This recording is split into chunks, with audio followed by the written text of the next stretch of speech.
Hello, my people. Welcome to the next game.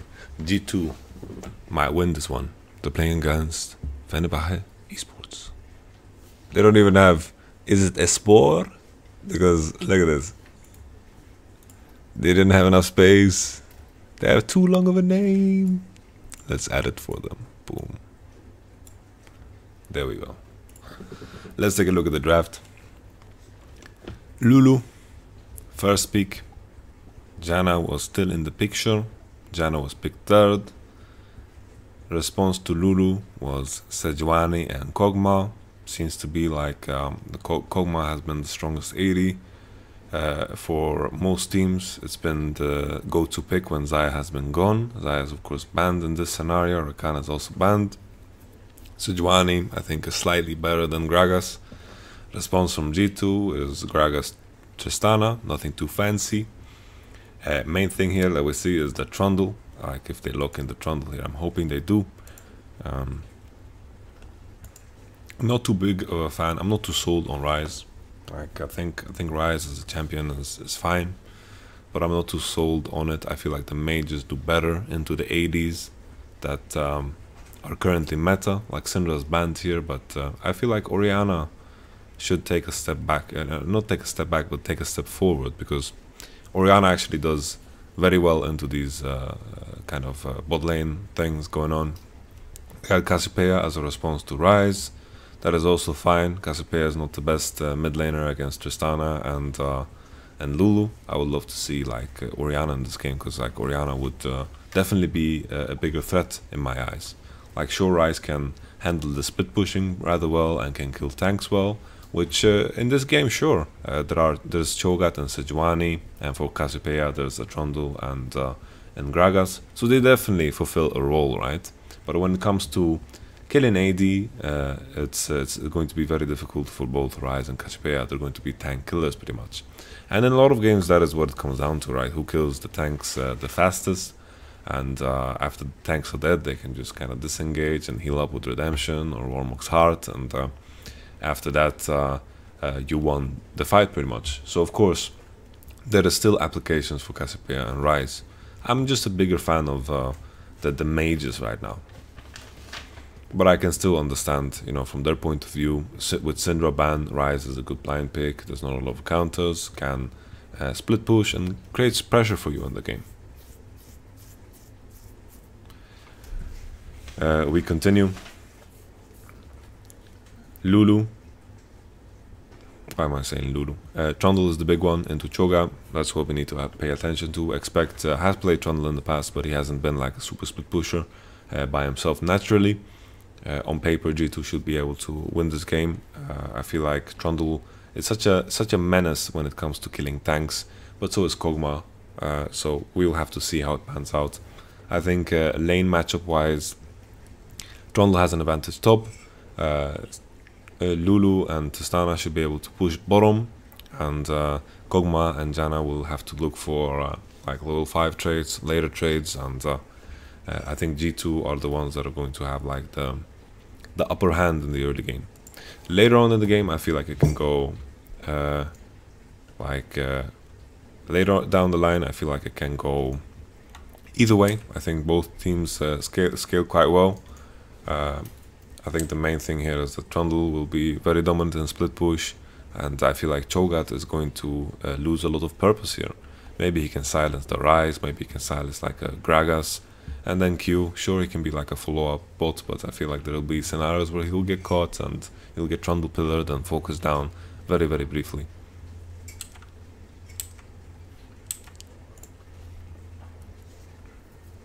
So the draft, you know, I'm trying to find some interesting points to lay out, but there wasn't too much interesting things. There's a lot of things we saw in previous games, and I don't want to like repeat myself. Very interesting approach here from Tristana. She went for the Cull. Enemy team went for the Relic Shield, so he's investing gold in himself, and Kog'Maw is investing gold into his support. We will see who gets the Ardent Sensor first. I think when you are in a losing matchup, having Relic Shield, I don't know, like sure, it heals your support and such, but I'm not too convinced by the Relic Shield. I've never seen it matter when it comes to getting Ardent Sensor first. I have never seen it like, oh, this team has Ardent Sensor now and the enemy team doesn't. Whoa! You know, it actually has never happened yet. So I'm not too sold on it. Sure, you get it a bit earlier. I'm not too sure about how much earlier you get it, but you know, I like this cull approach.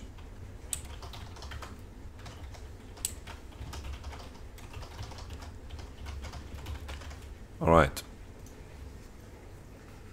Let's continue. G2 pushing the bot lane. Clean CSing from Sven. Very important when you got that cull, you know. Very important in any case. Don't miss CS. People are gonna run around and use it as an excuse. I don't have cull, so I can't miss CS. Yeah. You're gonna get reported, man. Jungler's doing reverse start. Trick is starting blue buff into Raptor. And Sejuani is doing full clear bottom side into top side. Whoa, whoa, whoa. Graphics. What just happened? I'm hoping that wasn't on my screen. I'm hoping that was in the VOD review. Or in the VOD. Holy, G2 are already chipping away at the turret.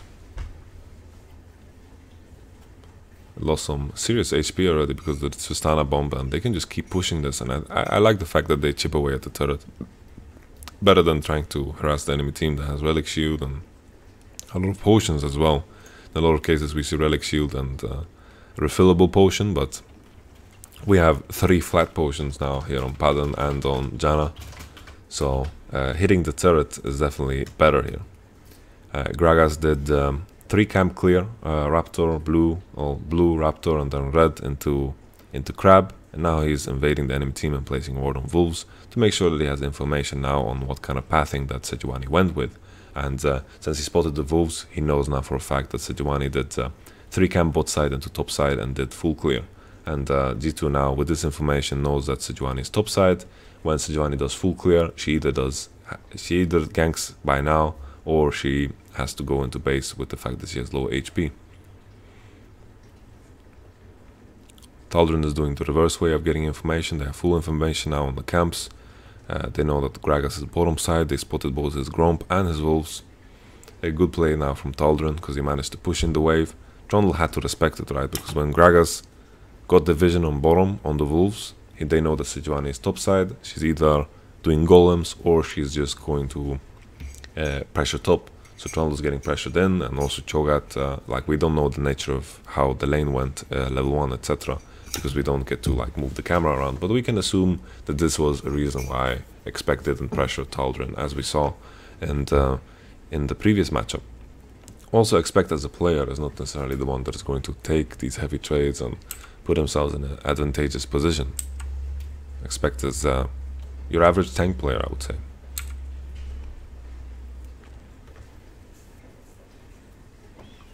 Gragas is now spotted on top side. They know it's completely safe. Crash is also seen on both side river. It's a ward placed by Rise. Let's see now who gets to base first for their tier. I think Cassiopeia is slow pushing the wave right now. I wish we had like the control of some camera action here. Maybe Cassiopeia will just go for the base here. She could also just place a ward on Raptor. That is going to be very beneficial. Fenerbahce are doing a good job of keeping track of G2's jungler here. Good trade now from Fenerbahce, very necessary here. Sven can just pop his potion, but it seems like they're going to maintain the push. If anything, Fenerbahce, the only thing they can do to break this lane is try to trade very well in between the minion waves, but they cannot contest the push. There's just no way they can do that. Main thing here is that Tristana can buy BF Sword with her money, and that's a very good base because Koma doesn't want to buy BF Sword, he wants to buy a recurve bow. And if Koma is winning the lane matchup, he can base before BF Sword money, and he can put himself in a very positive position. Mithy is staying down bottom to just maintain the fact that cancelling some bases here and staying around, being annoying generally, and playing with the enemy's minds. I think at this point in time they can kind of realize that Tristana is already in base, but Lulu is grabbing some CS here and maybe taking even this cannon main as CS. Juicy for that Ardent Sensor, Now the wave is frozen pretty fine, and Fenerbahce couldn't really zone Lulu off the wave, and Tristana is now freezing. She could also push, Kog'Maw is very, very late and is going to be back in lane after a very long time. Assuming, because Kog'Maw stayed, I'm assuming that Tristana just pushed in and didn't freeze. Lulu can now base freely. I loved what G2 bot lane did here. They managed to get a base on AD. Lulu, they didn't lose anything because Lulu stayed. Maybe Fenerbahce could have contested the wave better, but that is the weakness of YamatoCannon. They can't push the wave that hard. They can't just push in the wave and ignore Lulu all completely in time. So Lulu just stayed, picked up CS, Tristana got a base, and now Tristana is here with the BF store, and she can pretty much 1v2, and Lulu is gonna go and base and buy her components for Ardent Sensor. Very well played here from G2 and their bot lane. Always in Europe, for me personally, I feel like I always learn new things when I watch G2 bot lane. I think they play it very, very smart. They play it mechanical correct. They know how to pick the champions as well. It's in general very, very impressive. Ninja Tabi on the Kog'Maw. I'm not a fan. Not a fan at all. Like, it's not going to help you at all in the trades, and Tristana has been, you know, sure it's going to help you in the trades, but Tristana has been ignoring you pretty much. Tristana is just pushing the wave and ignoring you, and now she can continue to do so. She can just push the wave, ignore you, and you can wave your Ninja Tabi goodbye. First base now for both mid laners. Mercury Thread pickup against Sejuani and Cassiopeia makes sense. Even though he has the cleanse, you know, I think it's a fine thing to bring in there. So there's a lot of CC on Fenerbahce's lineup here. First tower will most likely go to G2 if they keep chipping away at the bottom tower here. The bottom tower is now half health. If they can keep this pressure here, then maybe Trick can pass down and maybe harass them under the turret. They do have a lot of vision, and that's something that G2 have done a good job of maintaining. Talked a lot about the bot lane, so I wasn't really paying attention to what Trick was doing on top side. But we saw some wards elapsing, so we could see that there was some obvious back and forth play. So right now Crash is in a position where he did all his jungle camp, so he can pressure right now, and Trick made the decision where he pressured first and then goes to do his jungle camp. So it's important here that G2 take a step back and allow Trick to take his jungle camps while this is happening. Massive hit on the turret here. Sven is doing a lot of damage here. Let's see if this opportunity here, when they spotted like Gragas is passing through bottom, let's see if Sejuani seizes the day, because they spotted that Gragas is level 6 and didn't do his red buff. So you know that Gragas is going to path towards there, and if Sejuani takes this opportunity where Gragas is not around and pressures through mid into maybe a buff, maybe something can be created here with the timing they have here. You can see that Sejuani walks in. There's a pink ward placed at a very strange position. I guess this is hard to kill. Ryze is just roaming top. Let's see if Cassiopeia and Sejuani can create something on the bottom side at the same time. Perks is just TPing in. That's a Q. Talon should just be dead. Boom. Maybe he could have flashed and then maybe forced Ryze to flash as well, and maybe it would have been beneficial. I think trading flash for flash as top laner against mid laner is very, very worth it. But very unique play here from Ryze, knowing that Gragas just needs to take his jungle camps and doesn't want to pressure at this time. He just went straight top, and it was a very unexpected play, and it worked out very, very well. Trick loses his red buff as a prize, but to be honest, I don't think they could have taken the red buff necessarily. Maybe if bottom supported, because they did in fact have pressure, but they were pushing all the way up. Maybe if they took a step back and actually helped Gragas after Gragas helped them, they could have secured the red buff with Ryze staying. But this play, where Ryze roams top and kills Cho'Gath, I think this, of course, this is going to be bigger than just a red buff. This is definitely a very good play.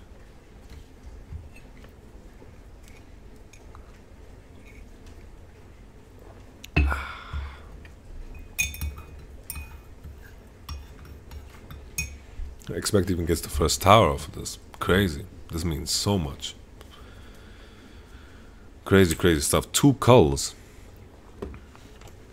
2 chains, 2 culls. 2 culls. So Trundle has his cull. Tristana is about to finish her cull. She just needs 1 CS. G2 is super far ahead already. And this timing gank from Ryze up top was super good. Super, super good. You know, Fenerbahce had a moment where they could pressure, and I talked about it so much, and G2 just put it on their head by just pressuring the top side at the same time. Very well played by G2. I think Perks deserves a lot of credit for that one. Gave them first tower, gave them first blood. It's a massive gold swing. It's like 2k straight off the bat. So once again we see the situation here where Gragas was level 6, he needs to take a step back and do jungle camps. Fenerbahce are trying to seize the opportunity to pressure into bottom, and now Rise just sneaks in, knowing that the game has been around both sides for a very long time, and just sneaks in here, goes past a lot of vision, well, no vision pretty much, takes a risk here that he isn't seen, goes top, sees that Tal'Darim is pretty low HP, there's been a lot of trading going on, expects it has his ultimate, and then comes in here and picks up a free kill, goes through no vision, very beautiful.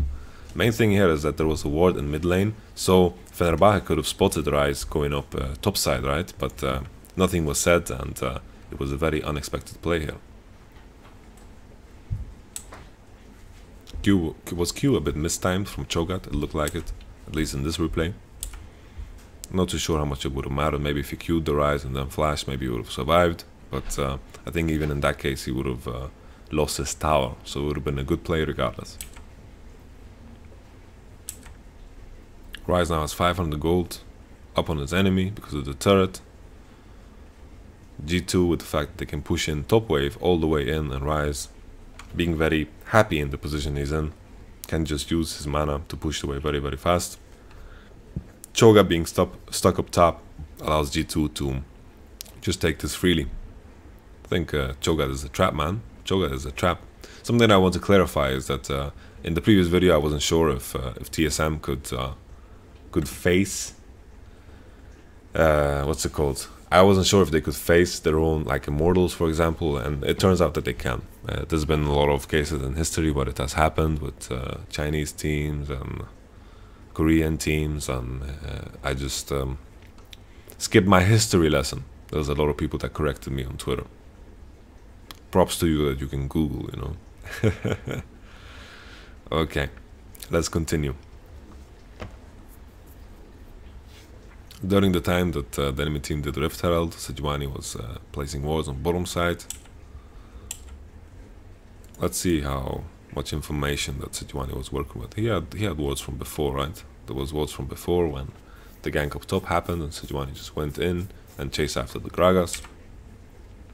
He probably just replaced those wards during the Rift Herald period, because it's easy to put wards where you have wards, right? You just replace the wards that you put from the past.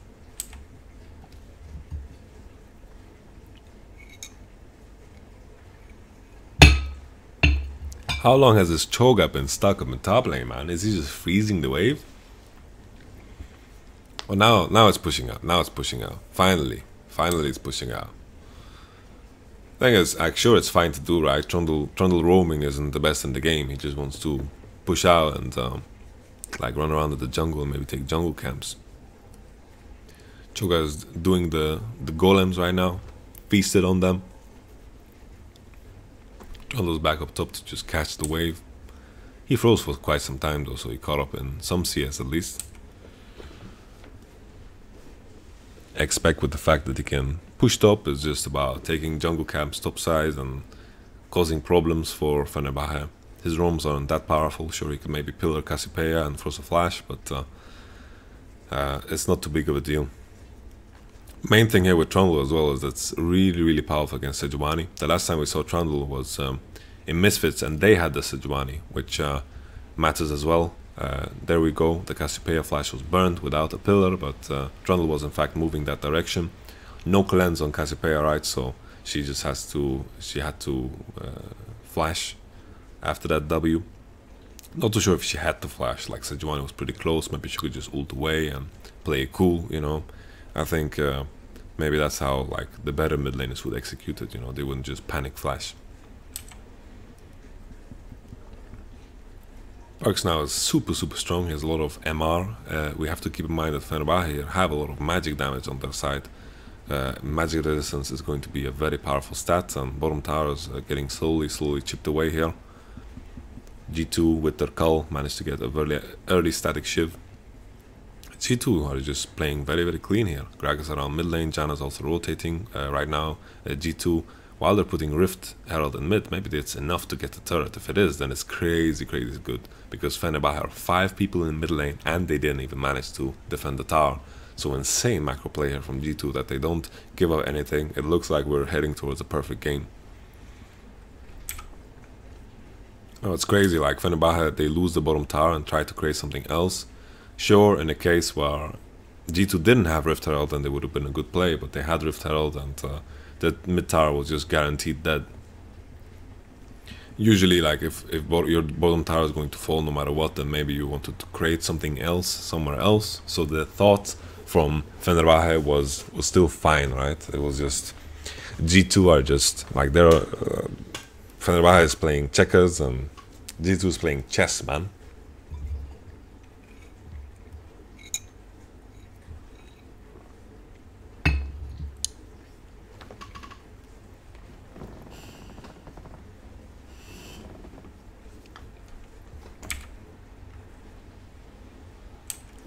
All right.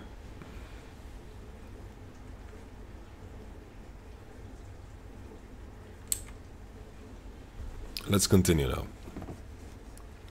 The way Fenerbahce get back into this game, the main difficulty is that sure, Kog'Maw spikes harder, but problem is Tristana is one full item ahead.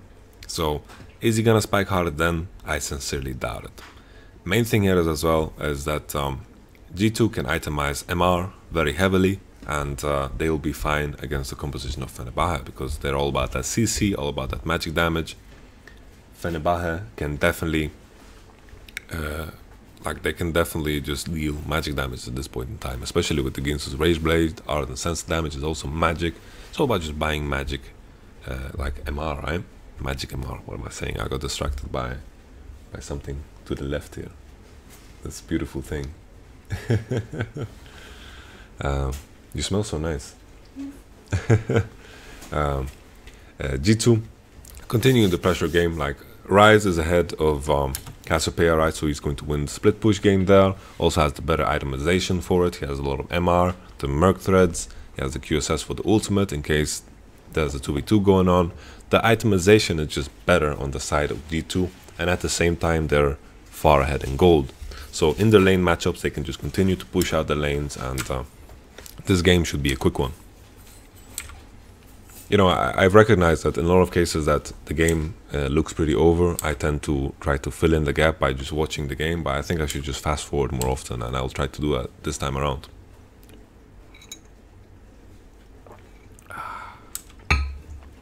Yeah. Do you want to eat the same as yesterday? Yeah. Or something else? Surprise me. Okay. Thanks. You can just use my car, yeah?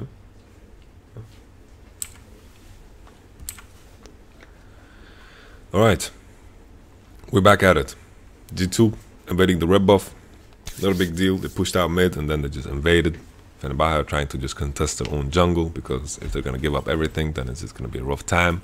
Barrel does nothing. Japan had his Janna shield. Right. Japan had his Janna shield. Flashed away. Healed as well. Not a big deal. G2 got the red buff. They're going to send Expect down into bot lane now. Nash is going to come online. Perks will be in top lane fighting the Cassiopeia. Maybe he can get a root off here. Sejuani is trying to find an ankle here on Perks, but Perks is not going to get caught. He has so many tools to get away from so many different things, and it should be completely fine for him. Like, he has a lot of MR and he's super happy, you know. Perks, if we get a player Perks cam right now, you know, then, or a Perks player cam, then we get to see his smile, you know, because right now he's like, yeah, you know, he's chilling, you know. He knows this game is in the bag because he can't get caught. Tristana is ahead. All is fine and dandy, you know. Tristana is one full item ahead. That is going to mean so much, and Kog'Maw is never going to reach that point where he's like, oh, Kog'Maw 2 items is better now than Tristana. No, because Tristana 3 items is going to be better than Kog'Maw 2 items. Plain and simple. We continue. Let's fast forward. Let's just put this on the the speed has been 1.25. No, I didn't even realize, man. Ese. Let's put it on 2.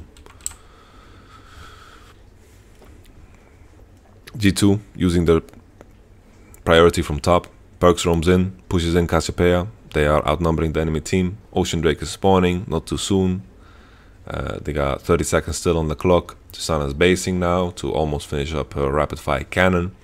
I think Kog'Maw might have Hurricane ready. We will see when he goes into base.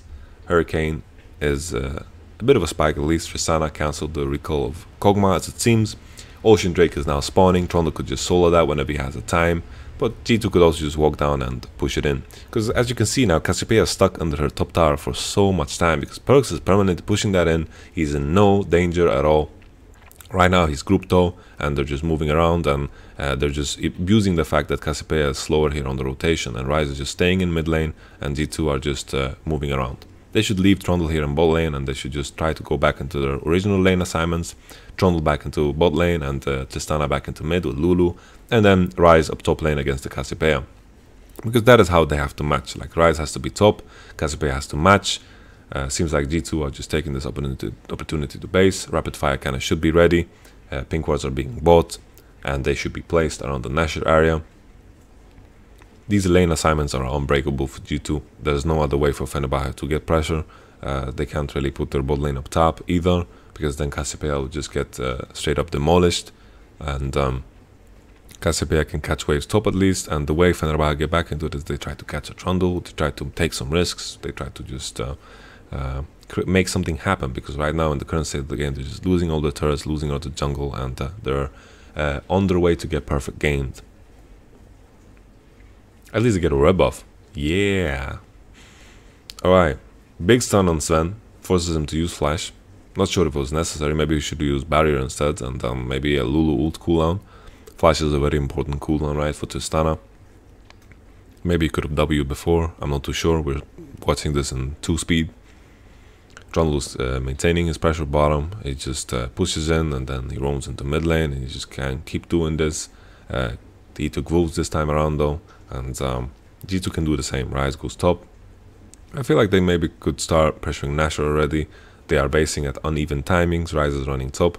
He is doing blue buff, right? So he's not wasting too much time, but his teammates are basing after him. So they're wasting a bit of a time.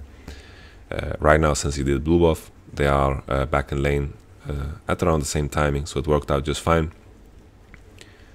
Perks is pushing out top. Cassiopeia is stuck under the turret again. Now G2 can go for that deep vision again, because right now Cassiopeia is just stuck under the turret. Seems like Ryze is trying to do something cheeky. We saw a trade. Frozen lost a lot of HP there. Frozen just lost a shit ton of HP. He got out-traded heavily. Cassiopeia had to base. Perks is now trying to hit the tower up top. I think he should just roam into mid lane now. He's ulting. Crash maybe get caught here. The root falls down. Flash is up on Crash. What just made the sound? Oh, it was Sony Vegas Pro. I thought I had no space, and I thought I had to redo the entire thing. I was so pissed, man. Crash got caught. Might be a scenario where Perks and G2 can do the Nashor. Doesn't matter too much. Tal'Darim is low. They can just keep baiting the Nash. No vision around the Nashor for Fenerbahce here. They can just start it and do it away slowly. Expect is not taking too much damage. He has a lifesteal. Crash is back though, so maybe we can see some crazy steals here. Tal'Darim also has his flash for the feast. G2 are playing it slow and smart, because they know they don't need to take any risk in this game. There might be a case where Fenerbahce steal a Baron. All of a sudden the game looks a little differently. Infernal Drake is spawning. TP is coming in from Tal'Darim. And not Tal'Darim, Expect is TPing in. Tal'Darim is very caught here. No flash for him. And G2 are just playing it slow and safe, abusing the fact that Fenerbahce need to face check. And as long as they need to face check, then G2 can look for these picks, look for these catches all the time. Perks is just doing his job here. Chasing after Crash. Crash is dead. No way for Fenerbahce now to steal it. Only 2 people hitting the Nashor, Mithy and Trick. Not the best people to solo the Nashor. Now Sven is back, tanking it up a bit. Everyone has Nashor. Very well played. Fenerbahce are getting the kind of the ribbon. You know, they're getting the ribbon and ice cream is what they say in Sweden. You know, first place gets a medal, gold medal. And then second place gets silver. Third place gets bronze. And then fourth place gets an ice cream and a diploma. And a ribbon. Sometimes ice cream sounds nicer than just some piece of metal. But G2 at this point in time, you know, they are so far ahead that it should be smooth sailing for them. Ryze is coming in from top side. Crash manages to die. Tal'Darim as well. The tanks at this point in time just get melted, and then G2 can just walk in and kill their backline as well. it's all about that race to kill the tanks first, and Trundle helps out a lot in that. G2 played a very, very clean game. Maybe they could have played slightly faster, but who really cares? You know, at the end of the day, they played very clean, and it was a perfect game. Perfect game against Fenerbahce. Maybe it's not like the greatest feat, but it's definitely a show of confidence, because there's been times where G2 lose against Albux Nox, and you know, it's all about that shit, you know, in the end. Let's see now, you know, the future of G2. They are 1-1 now, and I'm hoping to take second place in the group. The main matchup for us is RNG versus G2. How will that pan out? And if the team, you know, if G2 managed to get that W against RNG, maybe they can even try to get that W against Samsung and maybe get first place, because first place could mean so much. Either way, I feel like you need to beat a Korean team to get yourself to semis. There might be a chance that you get second seed, and then you get to face the first seed from Group D, it is, with TSM and Flashfuls, and that could be a hope as well, and then you can take yourself to the semis. But all you want to do is avoid Koreans in best of fives, and if you get yourself in a position where you're in the best of five against Koreans, then maybe you should try to create new history. G2 played a very clean game, loving the fact that we see more and more Trundle. Choga is starting to lose a lot of favor, and the more and more we see Trundle, hopefully the less we will see Cho'Gath, and we will see like a transition in the meta at the World Championship. Thank you very much for watching. I'll see you guys in the next game.